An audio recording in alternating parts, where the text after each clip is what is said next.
going on, everybody? It's Chef Grammer with the Albuquerque Journal, and this is the Albuquerque Journal, or ABQJournal Sports Live pregame show from the Thomas and Mack. I am atop the media perch in the Thomas and Mack, sitting next to Rob Portnoy, the guy who knows how to do this, who will be taking over at 6:30, I believe, or 7:30. No, 8:30 Mountain Time. I'll get it right one of the times. That's why Rob's a pro and I'm just a writer. So, Lobos 7-2 in Mountain West play. UNLV is surprisingly, in my mind, still sort of in it, still sort of hanging around at 5-3. But they're a dangerous team. They're a new coach, new roster, and surprisingly still the same old UNLV team that can be really good on any random night of the season and beat a really good team, including the Lobos tonight. Or they could kind of look maybe a little disappointing to some because they do have a ton of talent, and they can lose to a Tennessee Tech. They can lose to some bad teams, but here we are, late January, and they are still very much in it. They're 5-3 in Mountain West play.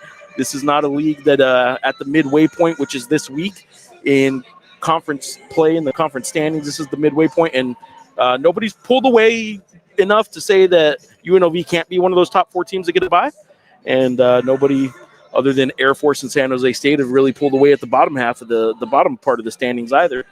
But anyway, big game tonight because it is a road game and it is a conference game. The biggest game's always the next game, and when you can get one on the road, that's always saying something in this conference. I will say that the Lobos are in a very good position, but the toughest part of the schedule really still is in front of them.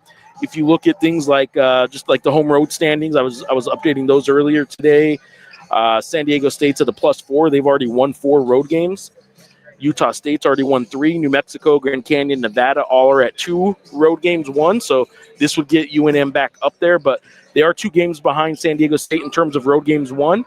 And I think obviously that speaks well to what San Diego State's already done so far. Also speaks to the fact that the Lobos, their 2 losses in league play have both been road games. They've protected serve at home, which is what you got to do. But they got some big road games ahead of them still. They got to go to Nevada. They got to go to Reno. They got to go Utah State on the road still. This one tonight. This is the only time they'll play UNLV. So if UNLV happens to hang around in the standings, this would be a tiebreaker, a good tiebreaker to have. When you only play a team once, you can't split the tiebreaker, right? Because the way the tiebreakers go in the standings is what was your record against the top team in the standings, and then the next team in the standings, the next team down. Well, because you play every team home and road, a lot of those are going to be split, and you go down to the next team. In this case, when UNLV and UNM only play each other once, whoever wins this game holds a tiebreaker that stops right there in the standings because they only play each other once. So big game in that regard when you play a team only once. The Lobos have already done that with Wyoming, so they hold the tiebreaker with Wyoming. I don't think any tiebreakers will get down low enough in the standings to have Wyoming come into play, but you always want to win the game against the team you only play once because that does hold the tiebreaker, and that, again, makes tonight a big one. I know Josh Pastner in the offseason was on my podcast saying how big he wanted the UNLV-New Mexico rivalry to be, and he wanted the Pit to boo him, and then he didn't end up getting a game in the Pit, which was really unfortunate. I do think the Mountain West should have saw to it that UNLV played in the Pit this year, but it is what it is. Richie's and my boys. There we go. My bows. That's right, my bows. Sean's not here, so it's just your bow. One guy here, and then down on the court, your boys. Your bows, rather. So, Richie, what's up? I assume since it's a Tuesday, you are working. I don't know what your Friday is, but I don't think it's Tuesday. So I'm assuming you're working. We got John in on YouTube saying, serious and critical business tonight. We need to get out of Sin City with the victory tonight. If we play capable, 2 capabilities rather, we shall be victors. I agree with you, John. I do think this is it is a 4.5 point spread as we speak. I do think this is a Lobo team that is better than 4.5 points better than UNLV. That doesn't mean on any given night UNLV can't compete. Doesn't mean that UNM can come in here and overlook them. They're good enough. UNLV is good enough, plenty capable. They are coming off a loss to San Diego State, but less than 1 week ago, it was just last Wednesday night. They went to Logan, Utah, and beat Utah State. So, very dangerous team. Like I said, it's a typical UNLV team in that they can go to Logan and beat you, and beat a Utah State team. They can go to Memphis and beat a Memphis team. They've been better on the road than they have here in the Thomas and Mack this year.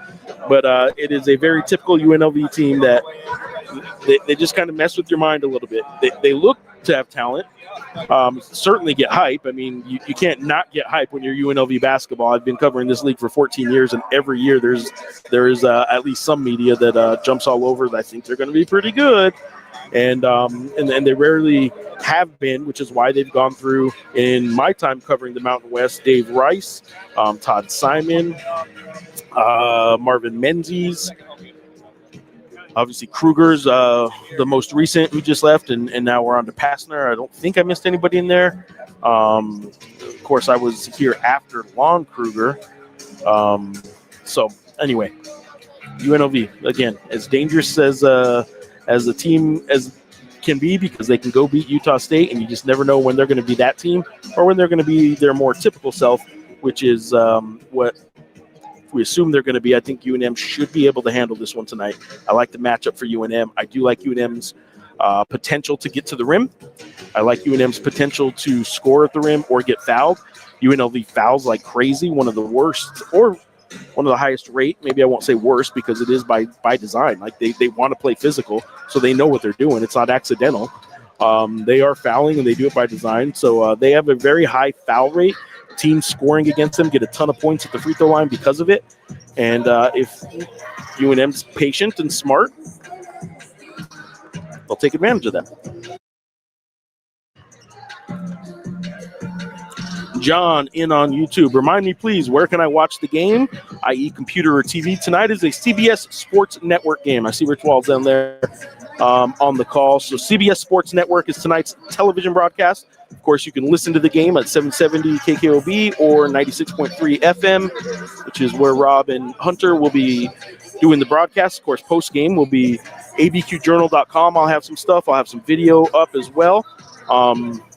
You want to mention, too, thanks. Very appreciative to Sandia Sportsbook for sponsoring this pregame show and for sponsoring all our podcasts now, all our sports podcasts at the Albuquerque Journal. That's Writer's Block, Talking Grammar, this pregame show, Sean and I's weekly show, and, of course, Sean's or football season's post-game show. Football season being over, we don't have that going as much now, obviously, but we do have the pregame show still going on. Desert Lobo 72's in on YouTube. Nebraska lost tonight. Does that hurt our net? No, probably not. I don't think the net's going to be affected much because Nebraska losing on the road at Michigan isn't going to hurt their net. So if their net's no. The answer is no. UNM didn't get hurt by Nebraska losing a road game at Michigan. And I'll tell you what's hurting them is my damn Aggies can't get it right and can't stay at 135 or better in the net, which makes it a quad 3 loss in Las Cruces earlier this year in November. They're up and down. When the Aggies start playing well, they get past that 135 mark. It becomes a quad 2 loss again.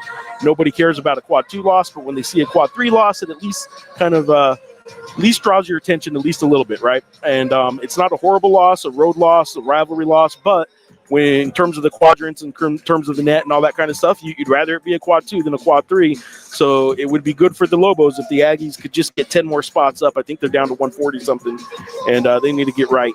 So that loss doesn't look as bad. It's not going to drop all the way to a quad 4, but it's not even going to come close to that. But at the time, I would have told you I would have been shocked if that was going to be a quad 3 loss. I thought that was a good New Mexico State team, and they've not been playing like that the last few weeks, and they're down to a quad 3.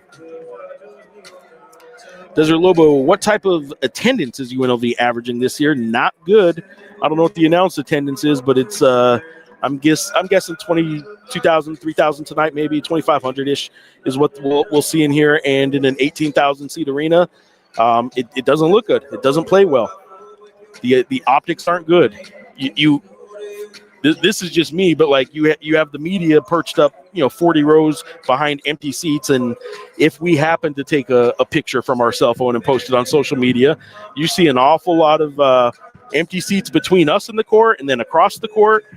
And at least when you watch on TV, it's just focused on the court. But when this big of an arena is this empty, and you stick the media and their cameras this far away, like you're going to get a lot of shots of empty arenas, and it's hard to avoid. So I don't think that they're doing themselves any favors by even having us up here this far away.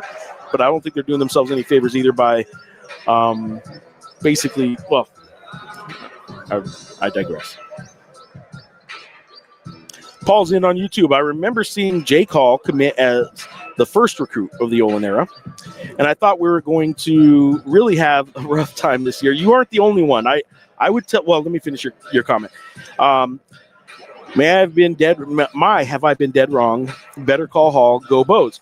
I will tell you that I don't think Lobo Nation entirely did it, but I think there was a good enough chunk that it was noticeable that I don't think Lobo fans were entirely kind to the recruiting process of Eric Olin when he got here, because nobody knew Eric Olin, right? Nobody knew that he was going to be this good at fitting together pieces into a system that has turned out as well as it has, right? So I kind of get it, but I will also tell you that following Richard Pitino and Isaac Chu's recruiting that had Donovan Dents and Nelly Jr. Josephs and True Washingtons, I get why a D2 guy like Luke Hopp coming over isn't going to excite anybody.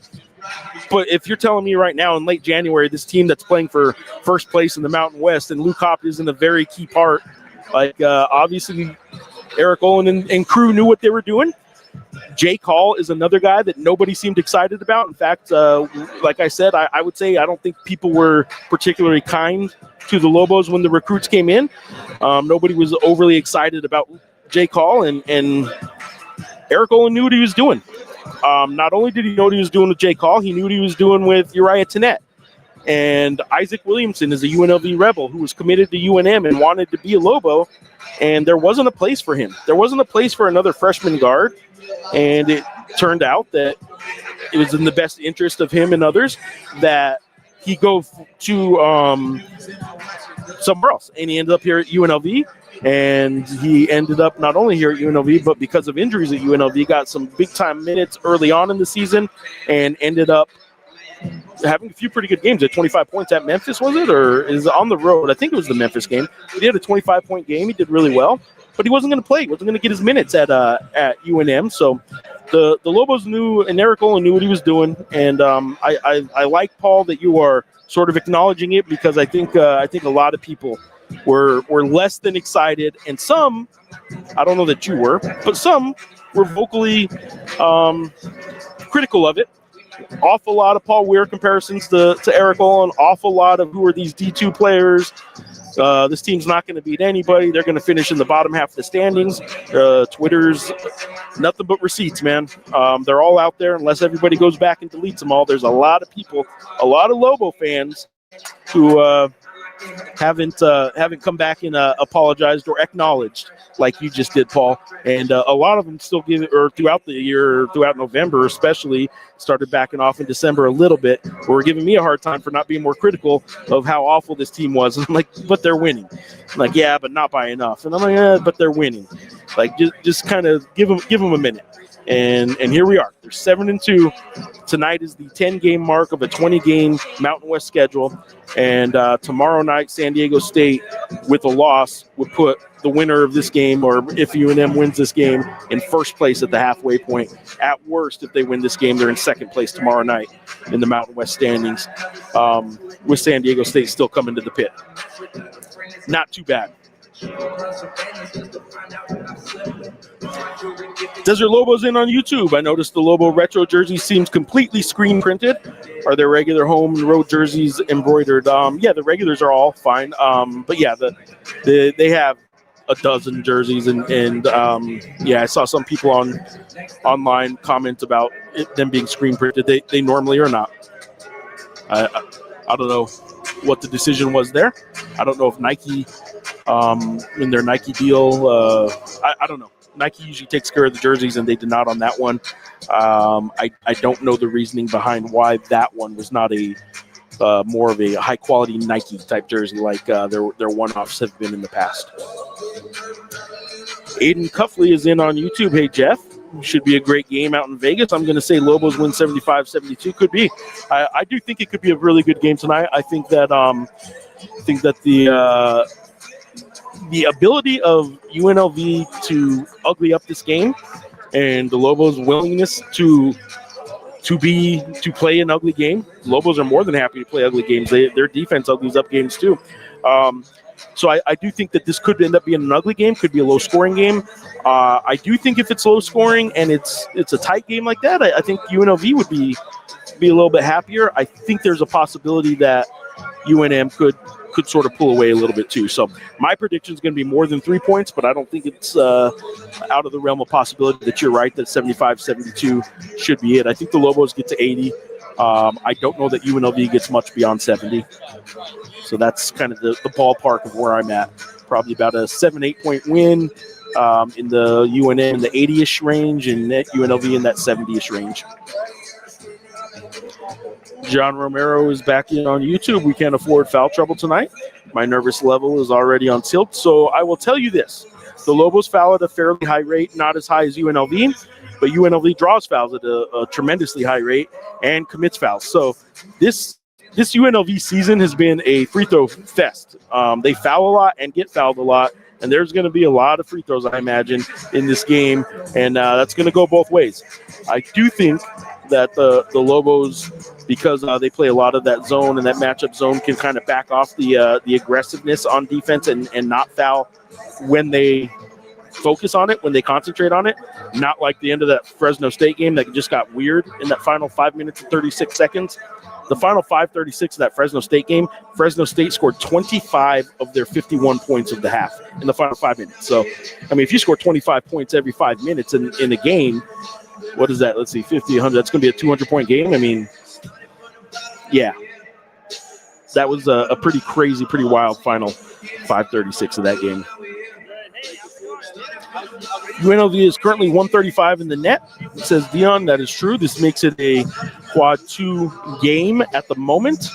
That is what I was saying earlier about New Mexico State. I would have guessed that New Mexico State's road game would have been a quad 2, and here we are. They're in the 140s. I don't know exactly what they are. I don't have it in front of me, but they're in the 140s, and UNLV's sitting here at 135, right at that cutoff that makes a road game a quad 2. If UNLV falls much below 135 in the net, this is not a quad 2 game anymore. It's a quad 3. Now, if you win it, nobody's going to say, oh, you won, but it was only a quad 3 game. Nobody's going to care if it's a quad 2 or a quad 3 win. What you care about is if you lose this game and they end up dropping below the quad 2, quad 3 kind of cutoff there. So,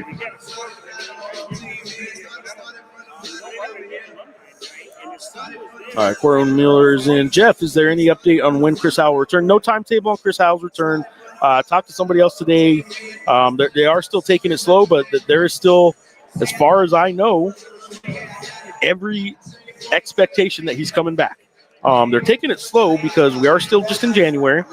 The entire month of February, you have a few weeks into March before the season ends, and it is in March when Chris Howell wants to be at his best, healthiest to help this team make a run in March, be it in the Mountain West tournament if needed. I shouldn't say if needed. They want to make a run in the Mountain West tournament regardless. They'd like to be an at-large team. But if they aren't, they would like to make a run in the Mountain West tournament and win it so they can go to the NCAA tournament and see what they can do, see if they can make some noise there. Richie, and on YouTube, have you gotten any closer to seeing the Lobos practice? Have an insider or just wait for game day like us? That also is a little bit more open off to you off camera since first coming. Yeah, Olin and I get along fine. Olin and I have talked and texted on a regular basis for several weeks now. Still no practices, but yeah, I don't have a problem with Olin per se. I don't know what the practice situation is, but everything else is fine. Yeah, so there we are, I guess. Did Howell have a season-ending injury? Any update? Nope. It's the oblique injury that he hopes to come back from. I'm expecting a big game from Isaac Williamson today. Could be. I mean, he's been pretty bad the last couple games, but he is playing the Lobos, and he did want to be a Lobo. I will say that the Isaac Williamson was discussed by Josh Pastner yesterday, and Pastner in his presser yesterday said both Tyron Jones and Isaac Williamson were pretty bad against San Diego State.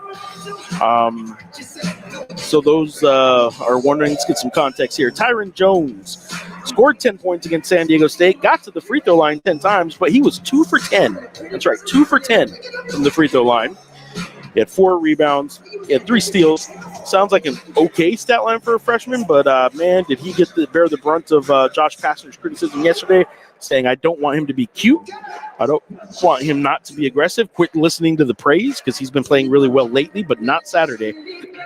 And Pastner stopped short of – he didn't blame the game on him, but, you know, he basically said if Tyron Jones has a good game, who knows? You know, maybe we're in it with San Diego State. Maybe we had a chance, but he didn't. As far as Isaac Williamson on Saturday, he only played 11 minutes. He had 4 turnovers, no assists. Did have 6 points at 2 3-pointers. But, yeah, 4 turnovers, no assists, no rebounds, no steal. Or, no, he did have 1 steal. And only played 11 minutes. So, Isaac Williamson had some big games earlier in the year. He had the 25-point game. It was the win at Memphis. He had a 15-point game right after that. Later on, an 18-point game against Alabama. It was looking like, oh, my goodness, why did the Lobos not try harder to keep him? And since then, he has had 2 double-figure scoring games in the last 15 games, but hasn't been exactly the same. And all of that was based on the fact that Miles Shea, their starting point guard, is out probably for the year, it sounds like now. They haven't officially said that, but it pretty much said that yesterday. Pastner did. And between Miles Shea, them thinking he may come back or may not come back, and then also their other small guard. They have a guy who I think a lot of Lobo fans are going to think reminds them of a poor man's Jalen House. It's kind of how I describe him. But Draven Gibbs Lawhorn, sorry, a lot of ums there.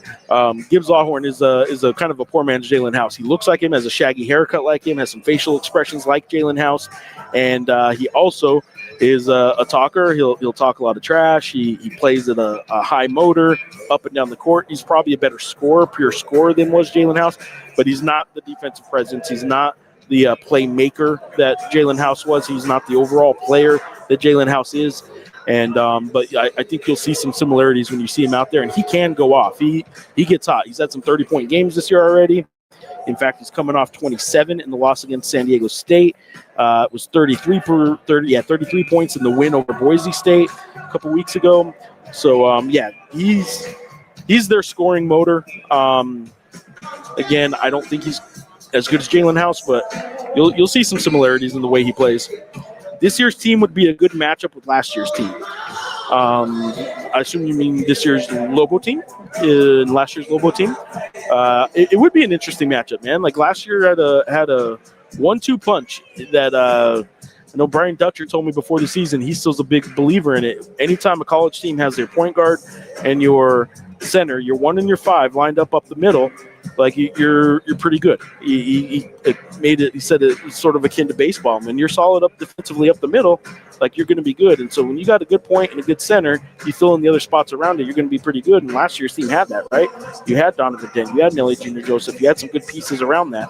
And that was a really good team. This year's team's certainly more balanced. They've had 11 players already scoring double figures, 3 freshmen. They're one of only, I think it's 4 teams now. Maybe it's still the only team in the country, but at most it's 4 teams that have 3 freshmen averaging double figures. And they got 3 really vital freshmen in J. Call, who's playing his way into the maybe the leading role of Mountain West Freshman of the Year. I think Tomislav Bullion certainly has a case for that. He's probably the more dominant player, Tomislav Bullion, but because he is 23, I think there are some people that aren't going to vote for him. They just don't like the idea of a 23-year-old freshman getting that award. But what good problem to have if you're the Lobos if you have 2 freshmen competing for Freshman of the Year.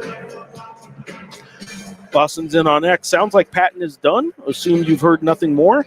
I'll tell you what I've heard about Kevin Patton from day one. He is out with a personal issue, and until he chooses to update it, UNM is not allowed to say anything more. If you've heard more, then you know more than I. I know his brother is still here. His brother is still very active and involved with the team. And if Kevin's circumstances, if Kevin's situation clears up, I know he's still on the team.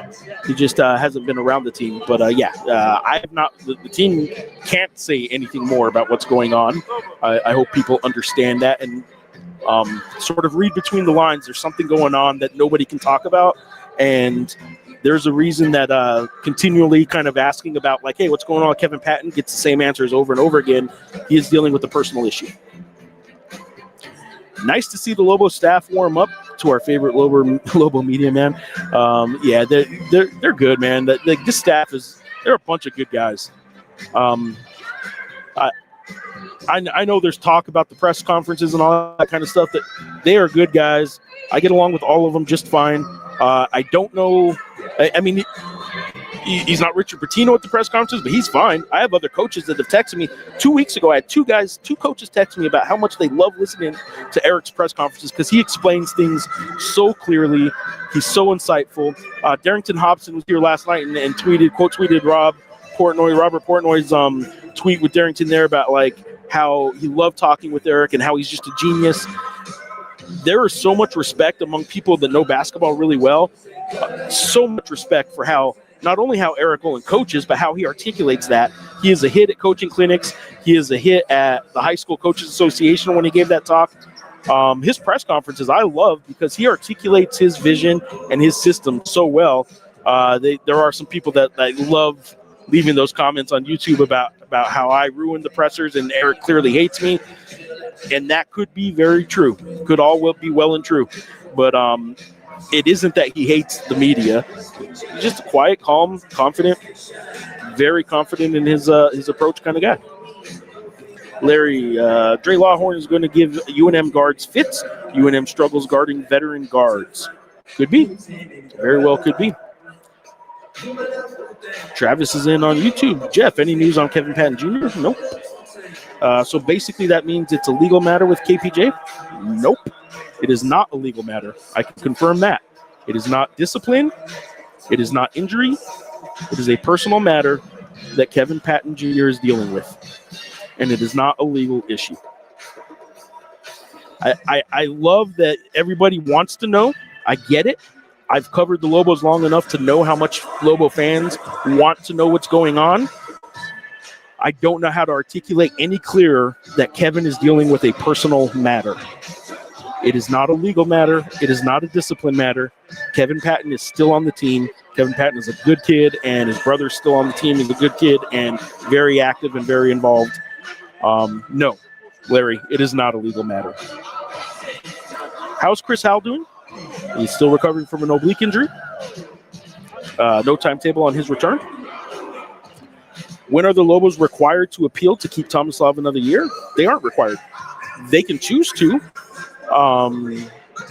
But there's probably a decision that needs to be made by Tomislav and his agents. Octagon represents him. It's a very high-profile, very involved agency. And he may be playing himself out of UNM's financial market. So if UNM devotes all the resources and time to fighting that appeal legally with the NCAA, then he could get granted that extra year and then transfer somewhere else. Examples of that are Anthony Mathis. Anthony Mathis did that. UNM fought his appeal, got him his extra year, and then he ended up transferring to Oregon. UNM is still sort of in do we want to fight this fight? Tomislav, you kind of have a decision to make. Tomislav's over here for 1, maybe 2 years to make as much money as he can before he goes back home and makes a lot less money in the professional ranks in Croatia or maybe somewhere else in Europe. He's probably I shouldn't say just in Croatia. He's probably played his way up to a higher league already because of what he's done at this college level at a higher level than he was playing at. And college is a higher level than he was playing at, mind you. He has a 2-year window to make as much money as he possibly can at the college game. He's not going to go to the NBA, I don't think. He's already 23. Another year, be 24. I don't know he's going to be a 25-year-old, 6'9" NBA center. So he needs to make as much as he can in college these next 2 years, this year being one of them. And next year, if he has a chance to go make $1 million somewhere, then he's probably going to do it. Will Bouillon be back next year? I know he's a freshman. Eric Romero on YouTube. Tomislav Bouillon has been granted 1 year of eligibility by the NCAA. UNM, I do believe, and Tomislav believes that he has a decent case to appeal to get 1 more year. And if he does get that 1 more year, it is not clear yet where he will play. Eric Markham's in on YouTube. What is the name of the kid from France? That was a Pons team last summer. That was on Pons team last summer. That is coming to UNM next year. There's no official commitment yet from anybody from France that is coming. There's some issues sometimes with the teams that these guys play for overseas. I do think there's 2 international players coming. I do not know the kid from France that you're speaking of, but I do think there's 2 international kids that will end up at UNM that cannot officially commit until things are cleared up and everything with their teams overseas. But I do think the Lobos have 2 commits coming in next year lined up. Maybe a third. Maybe there is one from France, and I don't recall who that is. Carlos, what's up, man? Jeff, did you win at any tables? Just the dinner table, man. I did not go to any tables yet. We'll see how it goes. Maybe tonight I will. Mark is in. You'd think UNLV would give you better seats than considering they have about 12 fans? Yeah, I don't know what to tell you. I don't know, man. I get paid to watch basketball, so nobody's going to feel sorry for the guy getting paid to travel around and watch basketball. But, man, this is if you want to get more media attention, maybe, and I'm not talking about me from Albuquerque. They don't care about me from Albuquerque. I'm sitting here on the same row as their own home radio station is up here, the same view that you guys see. Their local media is all up here too. You want to carve out a niche in the Las Cruces market. Geez, where am I? Las Vegas market.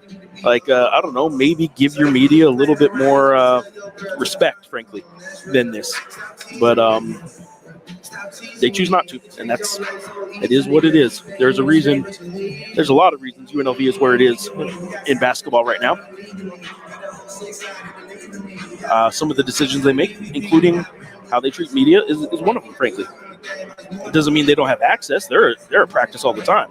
Passers talking to them all the time. So that's not it. But there's other things like this.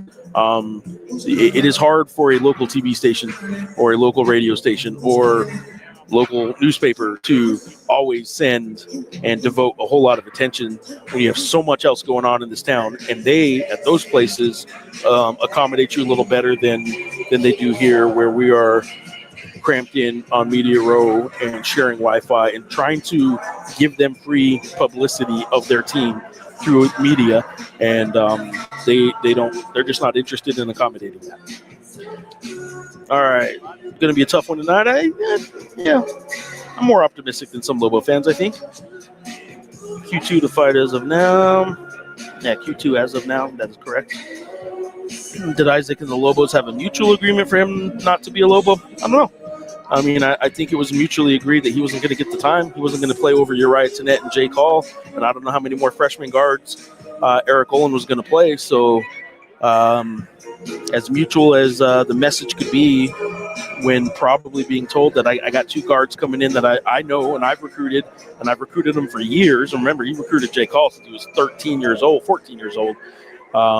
David Johnson told me he's been recruited since he was 13. And he's the guy coming next year, another year from San Diego. Is Bullion back next year? Don't know. We got to find out. Am I still predicting a 2-bid Mountain West? I am. Yeah, there's no reason right now for me to say it won't be 2 bids. I think there's 3 teams that have arguments right now, right? There's 3 teams in the mix in bracketology. San Diego State could play their way into an at-large bid. It's funny, they're in first place right now in the league, and they're the 3rd in a lot of the bracketology predictions, with New Mexico being that 4th team in. Well, at the end of January, if you got 2 teams in that conversation and Utah State a couple lines ahead of them, probably like at a 9 seed and in a lot of brackets, 9, 10 seed, and it looks like the cutoff this year is going to be around the 11 seed mark for at large.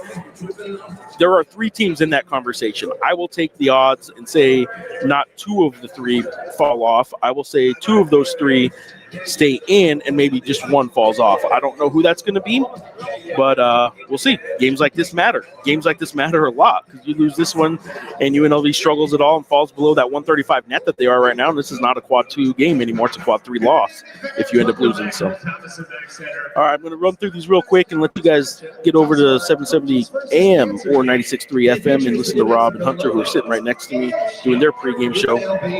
All right.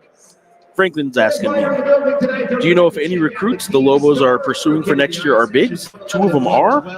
2 internationals are both 6'9" or taller, I believe. All right, the A's will fit right in. No fans. Richie. You being on In-N-Out, Jeff? I am. I always try to get some when out there. I'm pumped for when it comes to Albuquerque, never-ending lines. There will be never-ending lines in Albuquerque, and I will go to In-N-Out when I leave the Thomas and Mack tonight. It'll be late, but I'll be over there. It's just around the corner. It's near campus, so I will be there. Can Paulins be redshirted this year with so little playing time? He cannot. He's already played it. It's not about the amount of time. It's about the amount of games and what part of the season you've played or not played. So he's played too deep into the season to apply for a medical red shirt. He also doesn't have an injury. You have to have an injury for a medical red shirt. Aztec 2 Tacoma saying, "What up, Jeff?" He's in on X. What up, Jeff? Late to the show. Any injuries? No new injuries tonight. Chris Howe still out with the oblique, and that is it. Who needs to have a big game to pull out the win? Chol's been quiet for a while. I think it's time for Chol to kind of get back to what he's doing, knocking down some of those outside shots. So we'll see.